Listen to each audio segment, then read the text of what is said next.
नमस्कार साथियों, आप लोग कैसे हैं? बहुत अच्छे से होंगे, बहुत मज़े से तैयारी कर रहे होंगे। ठीक है, क्योंकि अब जो है बहुत कम समय जो है आपके एग्ज़ाम का बचा है, तो आप लोग तैयार रहिए। हम आपके लिए जो आज का क्लास जो कराएंगे, द मोस्ट इम्पोर्टेंट क्लास होगा, जिसमें मेरे प्यारे बच्चों जो चैप्टर 3 है हिंद चीन में राष्ट्रवादी आंदोलन, इसमें आपको मेरे प्यारे बच्चों ऑब्जेक्टिव प्लस सब्जेक्टिव कराएंगे। ठीक है, जो बच्चे अगर इस चैनल को सब्सक्राइब नहीं किए हैं, मेरे प्यारे बच्चों एक बार इस चैनल को सब्सक्राइब और शेयर जरूर कीजिएगा।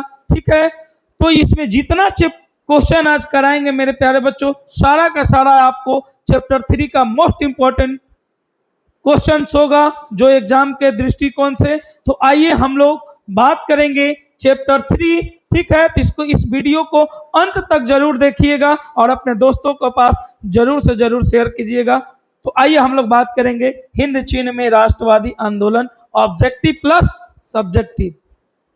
चलिए हम लोग बात करेंगे मेरे प्यारे बच्चों। जो जो हम आज पढ़ाएंगे उस सब का सब आप लोग जो है टिक आउट करते जाइएगा।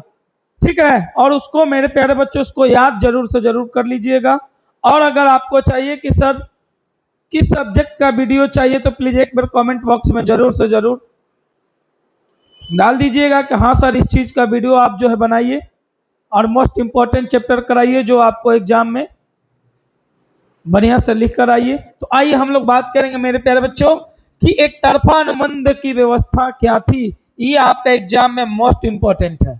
ठीक है, चलिए एक तरफा अनुबंध की व्यवस्था क्या थी या एक तरफा अनुबंध से हम क्या समझते हैं। ठीक है, तो आइए एक तरफा अनुबंध व्यवस्था एक तरह की क्या है बाबू, बंधुआ मजदूरी। क्या है? एक तरह का बंधुआ मजदूरी थी। ठीक है, वहां मजदूरों का कोई अधिकार नहीं होता था। तो भाई अधिकार किसका होता था मेरे प्यारे बच्चों? मालिकों का। किसका? मालिकों का। इसी को हम लोग क्या कहते हैं बाबू? एक तरफा अनुबंध। ठीक है, चलिए वहां पर मजदूरों को क्या किया जाता था बाबू? मालिकों के द्वारा शोषण किया जाता था। समझ में आया? चलिए अब जो है मेरे प्यारे बच्चों क्वेश्चन नंबर 2, ये भी आपका क्या है, मोस्ट इंपॉर्टेंट है कि बाओदोई कौन था।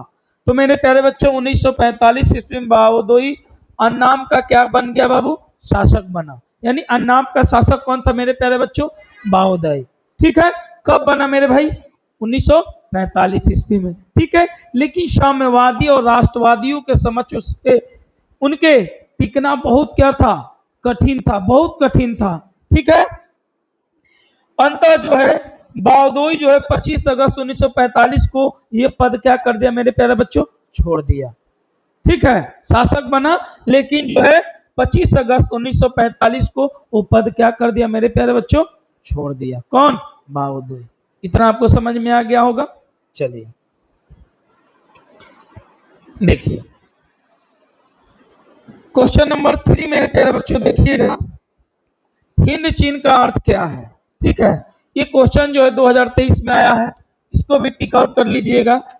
ठीक है, क्योंकि बार बार एग्जाम में चैप्टर 3 से पूछता है। ठीक है, तो आइए कि हिंद चीन का अर्थ क्या है मेरे प्यारे बच्चों। हिंद चीन जो है दक्षिण पूर्व एशिया में लगभग कितना लाख वर्ग किलोमीटर तक फैला हुआ है?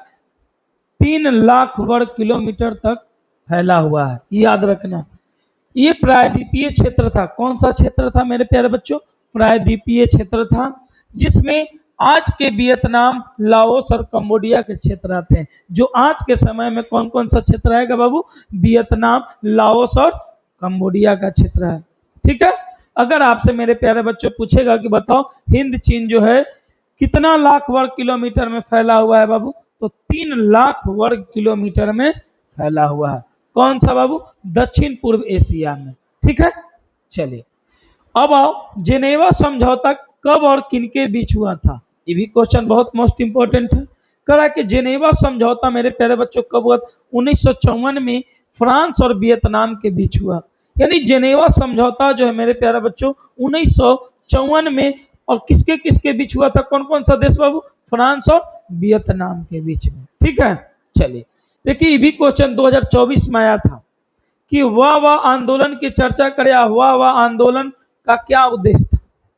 ठीक है, अच्छा, वाह वाह आंदोलन से आप क्या समझते हैं? तो आइए देखिए,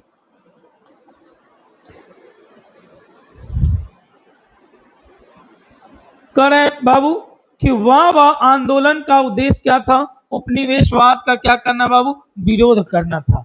वाह वाह आंदोलन का उद्देश्य क्या था बाबू? उपनिवेशवाद को क्या करना? विरोध करना। और मेरे प्यारे बच्चों, वाह वाह एक बौद्धिस्ट धार्मिक क्रांतिकारी आंदोलन था। अगर आपसे पूछेगा कि बताओ वाह वाह आंदोलन जो है कैसा आंदोलन था, तो मेरे प्यारे बच्चों क्या दोगे? बौद्धिस्ट धार्मिक आंदोलन था। ठीक है, जो कि 1939 में शुरू हुआ था। यानी वाह वाह आंदोलन की शुरुआत मेरे प्यारे बच्चों कब हुआ था? 1939 में। ठीक है, वाह वाह वाह आंदोलन का नेता किसको माना गया बाबू? कौन था बाबू? Who in फूसो। कौन था? हु इन फूसो था, जो वाह वाह आंदोलन का क्या कर रहा था बाबू? नेतृत्व कर रहा था, नेता था। ठीक है, चलिए, क्रांतिकारी उग्रवादी घटनाओं को भी क्या देते थे लोग? क्रांतिकारी लोग जो थे उग्रवादी घटनाओं को भी क्या देते थे? अंजाम देते थे, जिसमें क्या आता था बाबू? आत्मदाह तक भी क्या होता है? शामिल होता था। यही आपका क्या है बाबू? वाह वाह आंदोलन। समझ में आ गया? चलिए, अब जो बाबू बात करेंगे, देखिए कि हिंद चीन में, देखिए इन साल हमको आशा है कि ये क्वेश्चन जो है आएगा कि हिंद चीन में फ्रांसीसी का प्रचार प्रसार कैसे है, इसका वर्णन करना है। तो मेरे प्यारे बच्चों, 1862 में फ्रांस ने कोचिन चीन को अपने क्या कर लिया था? अधीन कर लिया। कह रहा है कि 1862 में फ्रांस ने किसको? कोचिन चीन को अपने क्या कर लिया? अधिकार में ले लिया। ठीक है, और 1863 ईस्वी में मेरे प्यारे बच्चों फ्रांस जो है कंबोडिया को क्या कर लिया? अपने संरक्षण में ले लिया। कब? फ्रांस जो है कंबोडिया को अपने संरक्षण में कब लिया मेरे प्यारे बच्चों? 1863 में। इतना याद रखना। 1884 ईस्वी में फ्रांस ने अन्नाम को अपना क्या कर लिया? संरक्षित राज्य बना लिया। कह रहा है बाबू कि फ्रांस जो है अन्नाम को अपना संरक्षित राज्य कब बनाया बाबू?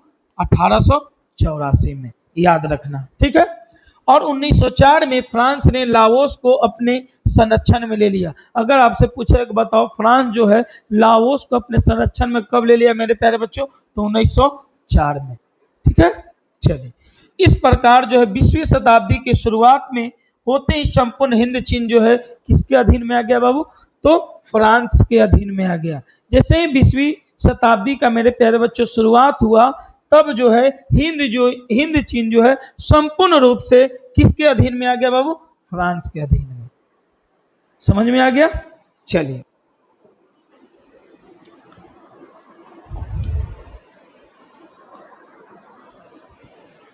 आइए, अब जो है मेरे प्यारे बच्चों देखिए, हो चिन मिन के विषय में क्या लिखना है? संक्षिप्त में लिखना है, यानी छोटा सा रूप में लिखना है। ये क्वेश्चन 2011 में आया था। ठीक है, चलिए, हो चिन मिन जो है वियतनामी स्वतंत्रता संग्राम के नेता थे। कह रहा है बाबू हो चिन मिन जो है वियतनामी स्वतंत्रता संग्राम के क्या थे? नेता थे। जो 1917 ईस्वी में हो चिन मिन ने पेरिस में क्या किया बाबू? साम्यवादियों का एक क्या बना लिया?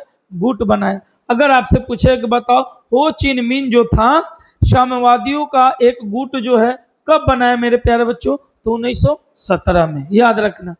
1925 में वियतनामी क्रांति दल का गठन किया। यानी वियतनामी क्रांति दल का गठन कब हुआ बाबू? 1925 में। याद रखना। और 1930 ईस्वी में हो चिन मिन ने वियतनाम यानी कम्युनिस्ट पार्टी की क्या कर लिया बाबू? स्थापना किया। अगर आपसे पूछे कि बताओ कि कम्युनिस्ट पार्टी की स्थापना कब हुआ था वियतनाम में? बताओ 1930 ईस्वी में। कौन किया बाबू? हो चिन मिन ने। ठीक है, चल, हो चिन मिन के नेतृत्व में उत्तरी वियतनाम में क्या बन गया बाबू? सरकार बन गया। किसके नेतृत्व में सरकार बना? हो चिन मिन के नेतृत्व में उत्तरी वियतनाम में क्या बन गया बाबू? सरकार बन गया। चलिए, अब जो देखिए करा ये भी क्वेश्चन 2023 में आया हुआ है। देखिए कि हो चिन मिन मार्ग क्या है बताना है, या हो चिन मिन की उपयोगिता क्या थी, वो भी क्या करना है बाबू, जानना है। तो हो चिन मिन मार्ग जो है उत्तरी वियतनाम से चलकर कहाँ तक पहुंचा बाबू, लाओस कंबोडिया के क्षेत्र में गुजरता हुआ मेरे प्यारे बच्चों दक्षिणी वियतनाम तक जाता है। कह रहा है कि हो चिन मिन मार्ग जो है उत्तरी वियतनाम से चलना शुरू किया, लाओस कंबोडिया के क्षेत्र से गुजरता हुआ मेरे प्यारे बच्चों कहाँ घुस गया, दक्षिणी वियतनाम में। ठीक है, इस मार्ग से वियतनामी सैनिकों को क्या आया, रसद पहुंचाता यानी हानि पहुंचाया जाता था, और अमेरिकी इसे क्या करना चाहता था, उड़ाना चाहता था। लेकिन कई बार अमेरिका क्या किया मेरे प्यारे बच्चों, प्रयास किया, लेकिन अमेरिका क्या हो गया बाबू, असफल हो गया। यही क्या था, हो चिन मिन की क्या था, उपयोगिता। ठीक है, अगर आप देखिए हो चिन मिन अमेरिका जो है हिंद चीन में कैसे घुसा, मेरे प्यारे बच्चों देखिए, कह रहा है कि अमेरिका जो है, क्वेश्चन 2018 में आया कि अमेरिका जो है हिंद चीन में कैसे घुसा। मेरे प्यारे बच्चों अमेरिका शुरुआत में किसका सहयोग कर रहा था बाबू, फ्रांस का। किसका सहयोग कर रहा था, फ्रांस का। अमेरिका जो है शुरुआत में किसका सहयोग कर रहा था बाबू, फ्रांस का। लेकिन हिंद चीन में साम्यवादियों को क्या करते हुए, बढ़ते प्रभाव को रोकने के लिए अमेरिका जो है हिंद चीन में क्या कर लिया बुआ, हस्तक्षेप किया। यानी साम्यवादियों को जैसे ही बढ़ रहा था प्रभाव, मेरे प्यारे बच्चों उसको रोकने के लिए जो है अमेरिका जो है हिंद चीन में क्या किया, हस्तक्षेप किया। और नरोत्तम सिंहानुक का अमेरिका से राजनीतिक संबंध क्या कर कर मेरे प्यारे बच्चों, तोड़कर चीन और रूस को क्या कर रहा था, मदद ले रहे थे। और अमेरिका नहीं चाहता था कि हिंद चीन में साम्यवादी प्रभाव बढ़े। अमेरिका हिंद चीन में क्या हो गया बाबू, घुस गया। क्योंकि अमेरिका चाहवे नहीं कर रहा था कि हिंद चीन में साम्यवादी प्रभाव बढ़े, क्योंकि अमेरिका को क्या होता, दिक्कत होता। क्योंकि शुरुआत में अमेरिका जो किसका साथ दे रहा था बाबू, फ्रांस का साथ दे रहा था। समझ में आया, इतना आपको समझ में आ गया होगा। चलिए, अब जो मेरे प्यारे बच्चों लघु उत्तरीय प्रश्न था, अब जो है इसमें देखिए,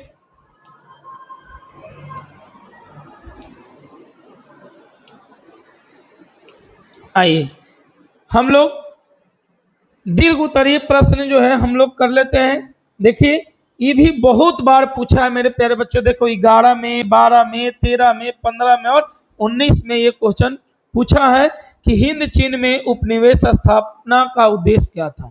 यानी कह रहा है कि बाबू हिंद चीन में उपनिवेश स्थापना का क्या उद्देश्य था। तो मेरे प्यारे बच्चों पहला उद्देश्य जो है फ्रांस द्वारा हिंद चीन को क्या करना, अपना उपनिवेश बनाने की प्रारंभिक उद्देश्य कौन, डच और ब्रिटिश कंपनियों को व्यापारिक प्रतिस्पर्धा का क्या करना पड़ रहा था बाबू, सामना करना था। पहला पॉइंट था। दूसरा पॉइंट क्या था बाबू, देखो यह दूसरा था कि फ्रांस को उपनिवेश से कच्चा माल की आपूर्ति थी। यानी फ्रांस को उपनिवेश से कैसा माल मिलता था, पका हुआ माल नहीं, कच्चा माल एवं उत्पादित वस्तुओं के लिए बाजार भी क्या होता था बाबू, उपलब्ध होता था। तीसरा पॉइंट है कि पिछड़े समाज के सब बनाना विकसित यूरोपीय राज्यों को क्या कर देना, स्वघोषित को दायित्व था। यही 3 पॉइंट था। समझ में आया, इसका क्वेश्चन जो आप जो है याद कर लीजिएगा। ठीक है, अब जो हम लोग बात करेंगे मेरे प्यारे बच्चों ऑब्जेक्टिव का, ये इतना अगर हम जो है सब्जेक्टिव इस चैप्टर से मेरे प्यारे बच्चों कर लेते हैं तो समझिए कि आपको चैप्टर 3 क्या हो जाएगा, कंप्लीट हो गया, और आप जो एग्जाम में अच्छे से मार्क्स उठा सकते हैं। चलिए, अब जो एक और देखो क्वेश्चन जो है, बहुत बड़ा क्वेश्चन जो है कि माई ली गांव की घटना। देखिए, ये भी एक बार करा दे रहे हैं। देखो, कह कि माई ली गांव की घटना क्या थी, इसका क्या प्रभाव पड़ा। बहुत दर्दनाक घटना थी माई ली गांव की, अमेरिकी सैनिकों के द्वारा। अमेरिकी सैनिकों जो है उसके द्वारा जो है माई ली गांव को, बूढ़े बच्चियों औरत छोटे छोटे बच्चियों को क्या किया, बलात्कार किया। और बलात्कार करने के बाद उस गांव में क्या कर दिया मेरे प्यारे बच्चों, उस गांव को में आग लगा दिया। और इस व्यवस्था को लेकर पूरे जो है पूरे विश्व भर में अमेरिका के सैनिकों को थू थू करना पड़ा। देखिए, कह रहा है कि माई ली गांव जो दक्षिणी वियतनाम का एक गांव था। कह रहा है मेरे प्यारे बच्चों कि माई ली गांव जो है एक दक्षिणी वियतनाम का गांव था, जहां के लोगों जो वियतनाम का क्या कर रहे थे, समर्थक मान अमेरिकी सेना ने इसे पूरे गांव को क्या कर लिया बाबू, घेर लिया। पुरुष और महिलाओं को क्या किया बाबू, मार डाला। औरत बच्चियों का बंधक बनाकर मेरे प्यारे बच्चों कई दिनों तक बलात्कार किया, और उन्हें भी क्या कर दिया मेरे प्यारे बच्चों, उसको भी मार दिया। बलात्कार करने के बाद औरत और बच्चियों के साथ बलात्कार किया, दुर्व्यवहार किया, और जो उसको भी क्या कर दिया, मारकर पूरे गांव में क्या कर दिया, आग लगा दिया। लाशों के बीच एक दबा बूढ़ा जिंदा बच जाता है, वही जो इस घटना को क्या दिया बताता है। कहता क्या है कि इसके घटना के कारण जो अमेरिकी सेना को आलोचना पूरे विश्व में क्या होने लगा, थू थू होने लगा पूरे विश्व में। और इस घटना के बाद जो है अमेरिका राष्ट्रपति निक्सन ने कौन सी योजना, यानी 5 सूत्री योजना के क्या कर दिया बाबू, घोषणा कर दिया। यही आपका क्या है, माइली गांव की घटना है। ये आपका एग्जाम में क्या है, VVI है, ये भी याद कर लीजिएगा। समझ में आया? चलिए अब हम लोग बात करेंगे मेरे प्यारे बच्चों ऑब्जेक्टिव का। चलिए देखिए,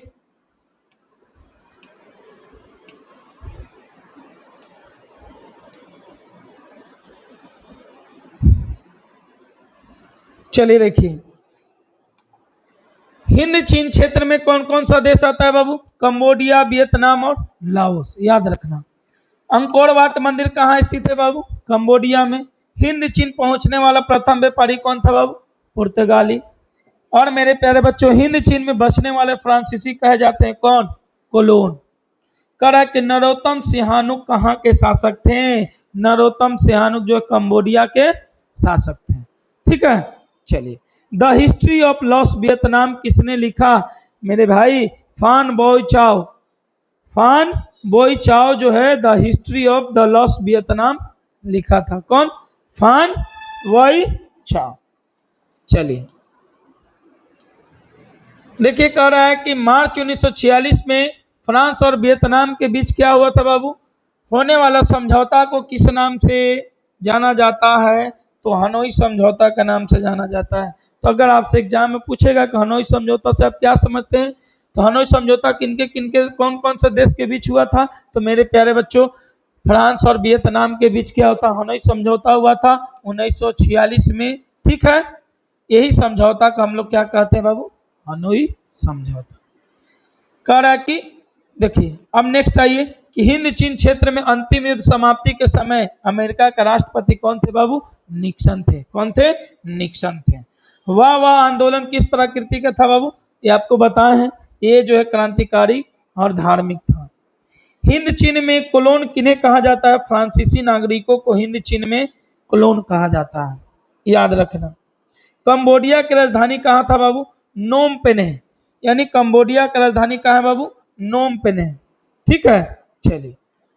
और वियतनाम का एकीकरण कब हुआ था बाबू, 1975 में। और वियतनाम का एकीकरण कब हुआ था, यानी दो दो क्वेश्चन है, 1975 में। चलिए अब मेरे प्यारे बच्चों कि अंकोर वाट मंदिर का निर्माण किसने करवाया, भाई अंकोर वाट मंदिर का निर्माण जो है बहुत बार पूछा है, किसने करवाया बाबू, सूर्य वर्मा द्वितीय ने अंकोर वाट मंदिर का निर्माण करवाया।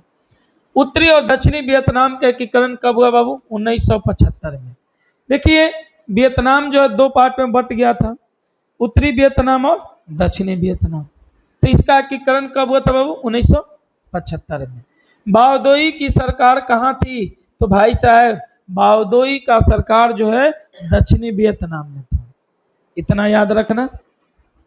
निम्न में से क्या पोर्ट्स की घोषणा का उद्देश्य था, तो जापान का क्या कर दिया था बाबू, आत्मसमर्पण। लेनिन तौकीक यहाँ टोंकिन फ्री स्कूल कहाँ स्थापित किया गया बाबू, वियतनाम में। दक्षिण वियतनाम में किसकी प्रथम सरकार बनी बाबू, बाओदोई का। दक्षिण वियतनाम में प्रथम सरकार किसका बना, बाओदोई का। चलिए अंकोर वाट में किस हिंदू देवता का मंदिर है बाबू, तो विष्णु जी का मंदिर है। कन्फ्यूशियस कौन था मेरे प्यारे बच्चों, एक चीनी विचारक। हिंद चीन किसके अधीन था बाबू, तो फ्रांस का, है ना। फ्रेंच इंडो चाइना की स्थापना किस वर्ष हुआ था बाबू, 1887। इंडो चाइना किस देश का उपनिवेश है बाबू? फ्रांस का। वियतनाम में स्कॉलर्स रिवोल्ट किसके विरुद्ध हुआ था बाबू? ईसाई धर्म प्रचार के विरुद्ध क्या हुआ था? वियतनाम में स्कॉल्स रिवोल्ट का क्या किया गया था? विरोध हुआ था। स्कॉल्स रिवोल्ट कब हुआ था बाबू? 1868 ईस्वी में, याद रखना। अब जो है मेरे प्यारे बच्चों की, वियतनाम में टोकन फ्री स्कूल किस उद्देश्य से स्थापित किया? तो पश्चिमी शिक्षा को देने के लिए वियतनाम में टोकन फ्री स्कूल की क्या किया गया बाबू? स्थापना किया गया। चलिए, वियत मिन की स्थापना कौन किया था? यानी वियत मिन की स्थापना हो ची मिन ने किया। हो चिन मिन का शाब्दिक अर्थ क्या होता है बाबू? पथ प्रदर्शक।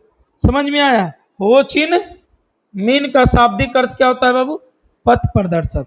ठीक है। वियतनामी कम्युनिस्ट पार्टी के संस्थापक कौन थे? जल्दी बताओ। हो ची मिन थे। वियतनाम की जनता के सबसे महान नेता कौन थे? हो ची मिन। वियत मिन या वियतनामी स्वतंत्रता लीग की स्थापना कौन किया था? हो ची मिन। माई ली गांव के हत्याकांड का जिम्मेवार कौन सा था? कौन सा देश था बाबू? अमेरिका।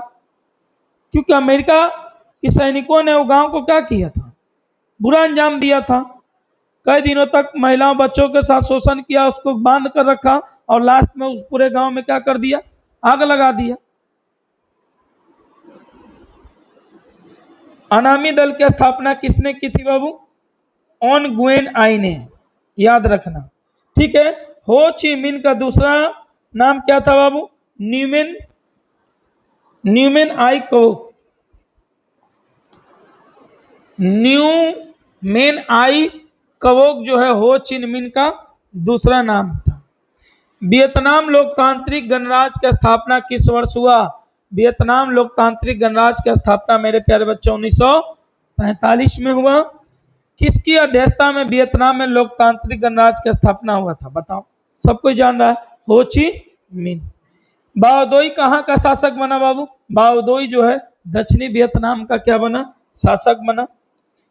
वियतनाम के स्वतंत्रता की घोषणा कब की? 2 सितंबर 1945 को वियतनाम की स्वतंत्रता की घोषणा कर दिया गया। उस दिन से क्या हो गया? आजाद हो गया। जनेवा समझौता कब हुआ था बाबू? 1954 में। हुआ वाह आंदोलन के नेता कौन थे बाबू? हुइन फूसो। वाह वाह आंदोलन किस प्रकृति का था बाबू? तो भाई क्रांतिकारी और धार्मिक प्रकृति का था। अब मेरे प्यारे बच्चों,